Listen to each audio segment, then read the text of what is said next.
Пайғамбарымыздың қос райханы Хасан мен Хусейн радиаллаху анхума. Қасиетті Рамазан айының бір кеші болатын. Пайғамбарымыз саллаллаху алейхи уа сәлем күйеу баласы Хазіреті Әлидің үйіне келеді. Есікті күйеу баласы ашты. Ол қуанышын жасыра алмай қазір ғана Хазіреті Фатима босанып шекесі торсықтай ұлтуғанын айтты. Хазіреті Фатима ішке кірген әкесін құшақтап амандасқысы келіп орнынан тұрайын деп еді. Әкесі жаңа босанған қызын орнынан тұрғызбады. Жанындағы ұйықтап жатқан тәп-тәтті сәбиді қолына алып, жұпар иісін қайта-қайта иіскеп қуанышымен бөлісті. Атын кім қойдыңдар деді қуанып. Хазірет Әли мен Фатима. Харб деді. Мағынасы майдан дегенді білдіретін бұл есім пайғамбарымызға онша ұнамады. Сөйтіп сүйкімді сәбиге есімі Хасан болсын деді. Хасан келбетті деген мағынаны білдіретін, өте сирек кездесетін бұл есім қызың мен күйеу баласына да ұнады. Хасан туылғаннан кейін сүйікті пайғамбарымыз қызының үйіне жиі келетін болды. Кейде Хасанды атасына өздері апаратын. Әне-міне дегенше бір жасқа да толып қалды. Атасын жақсы танып көргенде барам деп талпынатынды шығарды. Хасан бір жасқа толғанда дүниеге тағы да бір сәби ұл келді. Бұл жолы атын пайғамбарымызға қойдырды. Сүйкімді балдырғанға. Хусейн есімін атасы құлағына азан шақырып қойды. Күн-күнді қуып уақыт зымырап өтіп жатты. Хасан мен Хусейн де өсіп келе жатты. Екеуінде де атасына ұқсайтын жерлері көп. Тіпті аумай қалған атасы дерсін. Бірде Хазірет Әбу Бәкір радиаллаху анху көшеде ойнап жүрген Хасанды көріп мойнына мінгізіп біраз ойнатты. Сөйтіп Әлиге қарап, "Уа, Әли, Хасан саған емес атасының аузынан түскендей екен" деді. Атасы жиендерін жиі еркелетіп маңдайынан иіскеп жанынан тастамайтын, үнемі ойнатып мойнына асылып мәз болып еркелеп күлетін. Бір күні арқасына мінгізіп алып ойнатып жүргенде пайғамбарымызды көрген Әбу Әйюб әл-Ансари радиаллаху анху уа Алланың елшісі, немерелеріңізді қатты жақсы көресіз бе деп сұрады.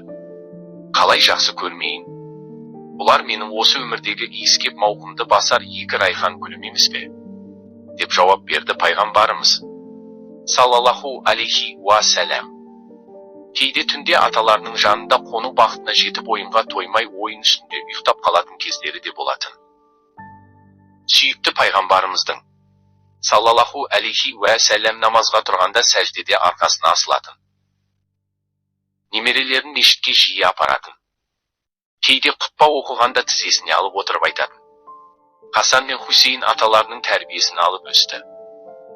Аталарының әрісінен үлгі алып, әрбір сөзін құмарта тыңдайтын Хасан мен Хусейн түсінбеген мәселелер кезіксе, тікелей өзінен сұрайтын.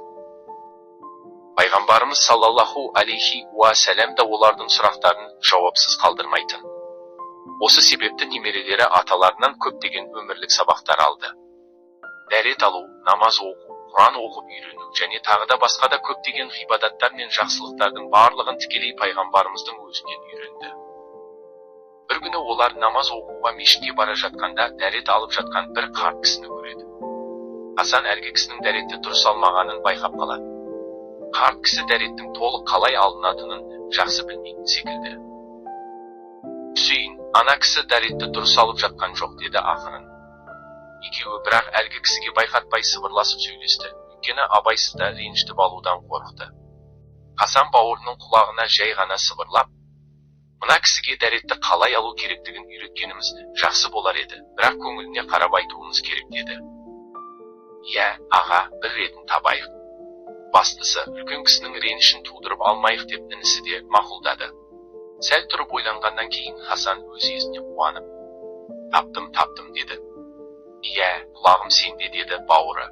Хасан ойындағысын бауырының құлағына сыбырлады. Сол-ақ екен Хусейн де бұл ұсынысты құп алды. Екеуі бірге қарт кісінің қасына баруды ұйғарды. Бірақ бұл кезде қария дәрет алып болып, енді тұрып кетуге ыңғайланған болатын. Алдын ала барын ойластырған Хасан мен Хусейн дереу жанына барып жарыса сәлем берді. Қария кісі күлімсіреп олардың сәлемін алды. Сол мезет Хазірет Хасан, "Ата, сізден бір нәрсе сұрайын деп едік" деп сұрады. Қария кісі екеуіне таң қалып қарап, "Қолымнан келсе, кәнеки, айта қойыңдар, қарақтарым" деді. "Біз бауырымыз екеуміз мына судан дәрет алайық" Сіз біздің дұрыс алып алмағанымызды қарап тұрсаңыз. Қарт кісі екі баланың тілегін қабылдап, суға жақын келіп қарап тұрды.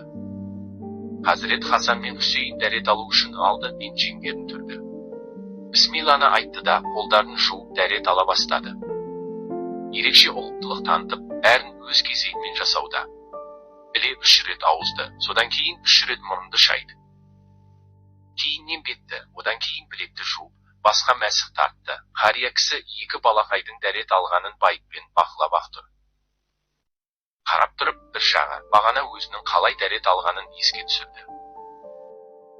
Өз-өзіне, мен шамасы дәретті дұрыс алмаған сияқтымын, өйткені негізі осылай алу керек. Мына балалардікі дұрыс деп ойланып қалды.